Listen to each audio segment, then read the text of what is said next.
안녕하세요. 2022년 보세사 보세화물관리 기출문제를 맡은 김보미 관세사입니다. 2022년의 기출문제는 그렇게 난이도가 높다라고 보기는 어렵고 평이한 수준으로 나왔다고 보시면 됩니다. 보세화물관리 자체는 2022년에 개정된 부분이 많이 없기 때문에 기출문제 풀이로 여러분들이 다음 연도까지 보세사 문제로 충분히 대비를 하실 수 있을 거라고 생각을 합니다. 그래서 다음 장으로 넘겨보면 보세화물 관리의 기출문제 출제문항 분포가 있습니다. 그래서 15년부터 22년까지 봤을 때 고르게 나오는 걸 확인하실 수 있는데요. 책에 있는 그 장에 거의 이제 한 문제씩은 무조건 골고루 나오고 가장 이제 많이 나오는 부분은 화물 관리, 그리고 보세 운송, 매각, 그리고 반출입 이 정도가 이제 주요 항목이라고 볼 수가 있겠죠. 그래서 숫자를 바꿔서 나온다든지 틀린 것은 했는데 맞는 것을 짜집게 해서 넣는다든지 객관식 문제의 특성상 이제 바꿔서 나오는 경우가 많기 때문에 기출문제를 많이 푸시면 보세사 문제가 이렇게 나오는구나라고 감을 익히실 수가 있습니다. 그래서 문제들은 대부분 이제 거의 비슷한 퍼센트로 나오고 있는 걸 보실 수 있고, 특히 이제 보세 운송이 20% 정도 차지를 한다. 이거는 수입 보세 운송이나 기타 보세 운송 모두 거의 다 포함된 내용입니다. 그래서 보세 운송 자체는 화물 관리에서 굉장히 중요한 내용이기 때문에 보세 운송에 신고를 하든지 승인을 하든지 보세 운송 절차를 비추는 그런 문제들이 많이 나온다라고 보실 수가 있습니다. 그래서 1번 문제부터 보도록 하겠습니다.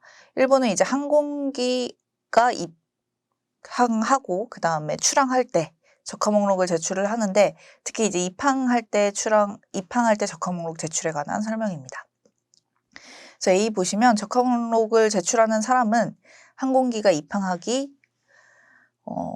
4시간 전에 적화 목록을 세관장에게 전자문서로 제출을 해야 됩니다. 그리고 근거리의 경우는 적재항에서 출항하기 전까지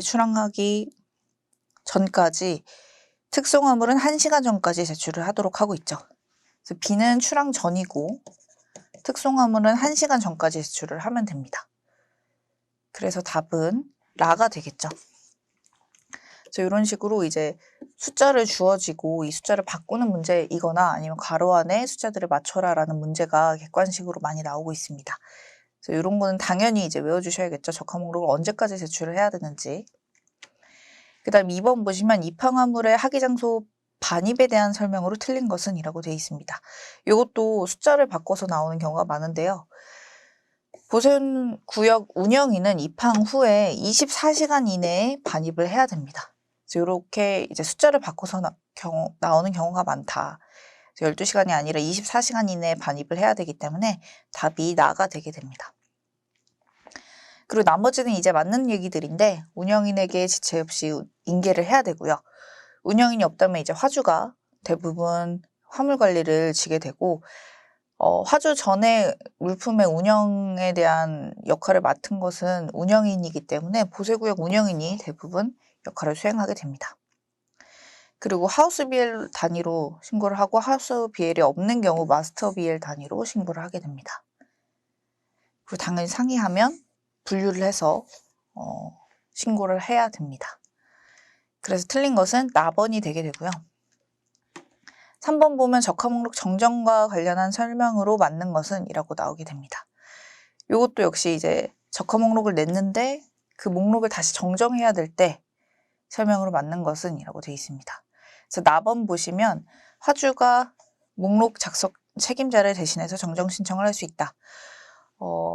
물품을 관리하는 사람 이전에 물품의 주인인 화주가 물품에 대한 관리에 대한 소유권을 가지고 관리를 해야 되는 주체가 되기 때문에 당연히 화주가 정정 신청을 할 수가 있습니다. 맞는 것은 나번이 되겠죠. 그래서 나번 전에 이제 다른 것들 보시면 정정 신청은 출발지가 아니라 도착지 세관장에게 하고 있고요. 그다음에 과부족은 5% 이내의 경우에 허용을 해주고 있습니다.